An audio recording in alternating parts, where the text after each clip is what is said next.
এশিয়ার বুকে এক ঐতিহাসিক ও নজিরবিহীন বিপ্লব। শিশুদের বাঁচাতে আজ থেকে ফেসবুক, টিকটক, ইনস্টাগ্রাম এবং ইউটিউব ব্যবহার সম্পূর্ণ নিষিদ্ধ ঘোষণা করেছে মালয়েশিয়া সরকার। 16 বছরের কম বয়সী কোনো শিশু এখন থেকে মালয়েশিয়ার কোনো সোশ্যাল মিডিয়া অ্যাকাউন্ট খুলতে পারবে না।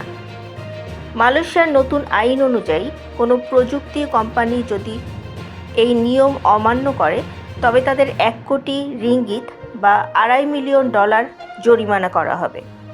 চিকিৎসকেরা বলেছেন, সোশ্যাল মিডিয়ায় অতিরিক্ত ব্যবহার শিশুদের ব্রেইন ড্যামেজ করছে, তাদের তীব্র বিষণ্ণতা ও সাইবার বুলিংয়ের দিকে ঠেলে দিচ্ছে। কিন্তু প্রশ্ন হচ্ছে, বাংলাদেশের জন্য এই আইন কতটা প্রয়োজন? আমাদের দেশেও আজ মোবাইল আসক্তি, টিকটক কালচার আর অনলাইন গেমের জুয়ার কারণে ধ্বংস হচ্ছে হাজারো কিশোর কিশোরী। ঘরে ঘরে আজ তৈরি হচ্ছে কিশোর গ্যাং, হারিয়ে যাচ্ছে মাঠের খেলাধুলো এবং সামাজিক নৈতিকতা। আমাদের ভবিষ্যৎ প্রজন্মকে এই মানসিক পঙ্গুত্ব থেকে রক্ষা করতে বাংলাদেশেও মালয়েশিয়ার মতো আইন করা এখন অতি জরুরি।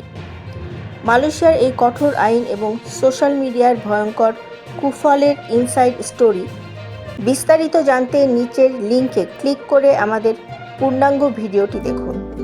সচেতনতা বাড়াতে ভিডিওটি শেয়ার করুন। ধন্যবাদ।